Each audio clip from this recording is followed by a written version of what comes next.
Les boucaniers sont l'espèce la plus intrigante de One Piece, une espèce maudite condamnée à la mort ou à l'esclavage. C'est une espèce qui est liée à Joy Boy, aussi oubliée, et cette espèce aujourd'hui maudite était à l'époque la plus bénite d'entre tous. Celle qui avait reçu non pas une, mais deux âmes, voire même plus, car c'est l'espèce de Barbe Noire. Et dans cette théorie, on vous explique tout ça, et en bonus et Nakama, on vous parle de l'enlèvement de Luffy qui vient d'avoir lieu sur Egghead. Et bienvenue sur React et Nakama. Mes petits messages avant de commencer, en ce moment les chapitres sortent normalement, en tout cas ce jeudi on a un chapitre qui sort, donc on sera sur Twitch pour la réaction live. Ça fait pas mal de bien mine de rien, étant donné que les chapitres recommencent à sortir. Quoi demander de plus? Il y a eu une énorme pause avec la fin de l'année. Là, ça repart très bien, très vite. Et vous vous en doutez, cette théorie, elle spoil pas mal. Donc si vous n'êtes pas à jour, laissez juste votre like et revenez un peu plus tard, il n'y aura pas de souci. On sort aussi à nouveau des reels sur... Ah non, ça s'appelle des shorts.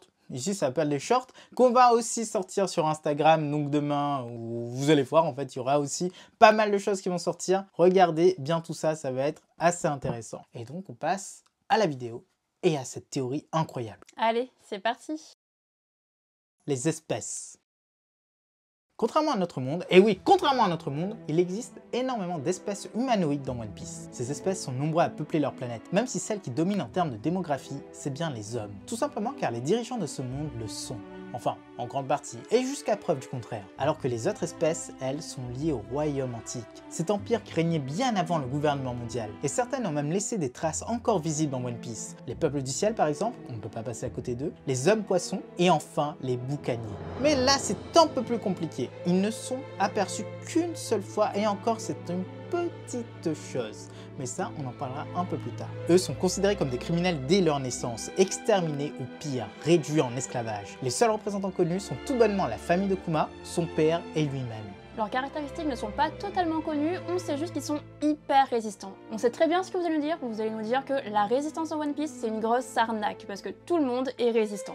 Eh bien pas tellement, étant donné que la plupart des personnes qui résistent, qui survivent après des coups énormes, c'est grâce au haki, au six pouvoirs, à des fruits du démon ou à autre chose. Là, c'est pas du tout la même chose. Pour les boucaniers, eux sont nés forts, sont nés résistants et continuent comme ça toute leur vie. Kuma est l'exemple typique. Dès qu'il était né, on disait qu'il avait la force de 10 hommes ou bien plus. Les dragons célestes adoraient les réduire en esclavage parce que, waouh, ça survit même en monture, ça survit même si ça porte des charges lourdes. On lui tire dessus, le truc il survit, incroyable. Allez, on va faire des trucs avec. Dégueulasse, mais ça prouve leur résistance.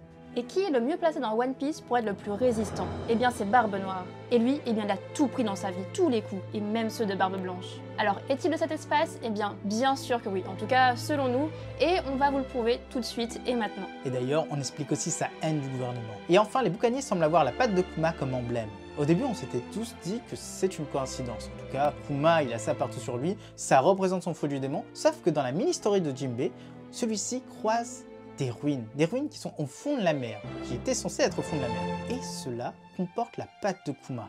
Alors, deux explications. Soit, premièrement, c'est le fruit de Kuma. Quelqu'un dans les royaumes antiques ou alors ailleurs avait ce fruit et il avait mis ça sur sa maison juste pour symboliser que c'était à lui et puis voilà. Ou deuxièmement, ce fruit a toujours été lié au boucanier. Et c'est un hasard incroyable, et les hasards incroyables dans One Piece, ça existe tout le temps, ça s'appelle le destin. Ce fruit est revenu au dernier des boucaniers connus, Akuma, et ça a toujours été l'emblème de son clan. Et ça, ce sont les vestiges de leur royaume qui a été coulé par le gouvernement après la fin de la guerre. Et là, on a clairement assez d'informations pour faire nos théories. Partie 2, les deux âmes. Revenons sur les mots de Vegapunk. Selon lui, Kuma est censé être mort. Le bouton d'autodestruction a été pressé, mais un bouton qui n'est pas ce que le gouvernement espérait. Selon Vegapunk, c'est un bouton qui déconnecte Kuma, qui l'empêche de bouger, qui le transforme en quelque sorte en légume. Et bien finalement, ça n'a pas été le cas. Et pourquoi? Et bien pour nous, il y a une seule et simple raison. Kuma a deux âmes en lui. Exactement comme Barbe Noire et comme tous les autres boucaniers. Et voici les preuves.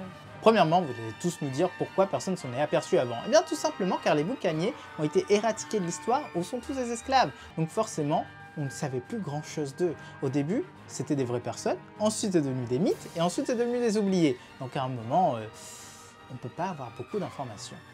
Ensuite, les boucaniers sont tellement peu que la transmission du savoir ne se fait pas forcément. Ils sont toujours en train de fuir, ils sont toujours en train de se faire décimer, donc ces informations ne sont pas forcément transmises. Et enfin, le gouvernement a fait en sorte que ce soit oublié, parce que c'est un problème pour eux. Les boucaniers qui sont si puissants, les boucaniers qui ont 2 âmes et qui peuvent potentiellement manger 2 fruits du démon, il faut mieux les oublier. Ils seraient devenus bien trop forts et ce serait la fin du gouvernement alors que celui-ci vient de commencer. Donc évidemment, ils sont pas très contents avec cette espèce et pouf, ils la poussent petit à petit sur le côté. Et enfin, s'ils ne le savent pas, pourquoi ils auraient mangé 2 fruits du démon? Si Kuma ne sait pas qu'il a 2 âmes en lui, si Kuma ne sait pas qu'il peut manger 2 fruits du démon, pourquoi il essaierait? Ce serait un suicide et il n'a pas envie de se suicider. En tout cas, pas de cette façon. On est d'accord. Deuxièmement, la bombe déconnexion de Vegapunk n'a pas marché, ce qui n'est pas normal. Absolument pas. Sauf si Kuma a plusieurs âmes, plusieurs facettes de lui-même qui ne sont pas éveillées. Et lorsque la bombe s'est activée, eh bien une autre âme a pris le dessus. Voilà pourquoi ce Kuma se serait levé spontanément et il est parti directement vers Marie-Joie pour se venger. Troisièmement, Barbe Noire a pu manger 2 fruits du démon, ça tout le monde le sait. Or ces fruits sont liés directement à l'âme de l'utilisateur, jusqu'à l'influencer lui-même. Alors oui, il faut 2 âmes pour manger 2 fruits du démon, donc avoir 2 âmes éveillées. Alors pour nous, Barbe Noire est bien un boucanier, et un boucanier qui a eu accès à ses autres âmes dès son enfance. Il l'a fait tellement tôt qu'il n'a plus jamais dormi de sa vie, chaque âme prenant le dessus à chaque assoupissement. Et un jour, eh bien il les a tous domptés. Mais ça évidemment, ce sera une autre théorie. Mais n'oubliez pas que le Barbe Noire change souvent de personnalité, et parfois même de visage, ce qui est assez étonnant. Ce qui montre qu'il n'est pas seul dans sa tête. Et là vous vous dites, on connaît la mère de Barbe Noire et ses 2 sœurs, sauf que ça peut être de l'autre côté. Son père peut être un boucanier, mais pas sa mère. Donc si ce sont ses demi-sœurs, ce ne sont pas des boucaniers non plus. Kuma, lui, n'a jamais essayé de manger 2 fruits. Il ne savait pas du tout ça. Il n'a sans doute même jamais compris qu'il avait plusieurs âmes. Mais toutes ces âmes considèrent Bonnet comme leur fille, et les malheurs de leur vie comme la faute des dragons célestes. Partie 3, l'éveil de Barbe Noire.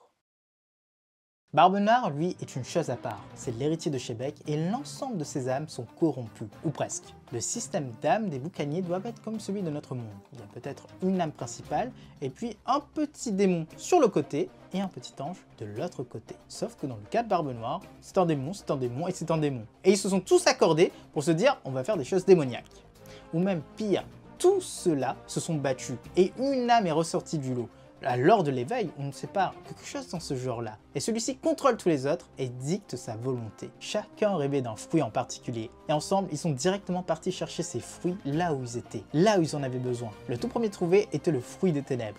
Puis celui de Barbe Blanche, car Barbe Blanche, il fallait quand même le tuer pour avoir son fruit. Donc même s'ils étaient sur le bateau de Barbe Blanche, c'était un peu compliqué de l'avoir au début. Et enfin, il y en aura un tout dernier. Et bien ce sera celui qu'ils sont en train de chercher, un Zoan mythique. Et pas n'importe lequel, celui de Luffy.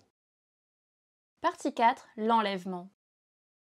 Le véritable but de Barbe Noire, si c'est un boucanier, eh bien c'est de détruire le gouvernement et de venger ses ancêtres. Et pour ça, il veut abattre Im-sama et le gouvernement. Or les légendes des boucaniers parlent d'une personne capable de le faire, le seul et unique Joy Boy, qui reviendra pile à ce moment, 800 ans après sa défaite. Et Barbe Noire, eh bien il veut devenir le maître de ce monde. Alors dans ce cas, il faut abattre Im-sama en devenant Joy Boy, évidemment. Donc en voyant l'avis de recherche de Luffy, il a eu la confirmation du siècle. C'est bien lui Joy Boy, alors il a tout fait pour l'intercepter. Il avait une chance sur 3, mais il est tombé sur l'eau. Pour Kid, il a entendu sa défaite. Alors forcément, il savait qu'il fallait aller sur Egghead, le 3e et unique chemin après Wano. Alors forcément, c'est là où il est aujourd'hui. Et le fait que Luffy ait disparu dans un chapitre si énorme, eh bien ce n'est pas anodin. L'équipage de Barbe Noire vient de le kidnapper, et ils vont bientôt le ramener sur la ruche pour lui dérober son fruit. Mais évidemment, ça ne se passera pas comme ça. Et voilà les Nakamas, c'est déjà la fin de cette théorie. Elle peut paraître un peu courte, mais surtout elle ouvre la voie à pas mal de choses. Le chapitre suivant et forcément à d'autres théories comme le kidnapping de Luffy, la grande guerre sur la ruche pour le libérer, ou alors pas du tout, pas du tout. Peut-être que Luffy ne sera pas du tout enlevé à ce moment-là, peut-être que Zoro va intervenir, Sanji, on ne sait pas qui, et ça va dériver encore plus loin, on va vraiment aller sur Elbaf directement. Ou alors, comme le dit quelqu'un dans le live, Elbaf, ce sera en 2030. De toute façon, on aura très vite une réponse parce que les chapitres en ce moment vont quand même très rapidement et on a énormément d'informations. Donc n'hésitez pas à nous retrouver sur le live de jeudi parce que c'est le prochain chapitre et nous, on est vraiment très pressés. En tout cas, si vous avez aimé la vidéo, n'hésitez pas à laisser le petit like, à laisser un commentaire et à vous abonner si ce n'est pas déjà fait. A bientôt les Nakamas.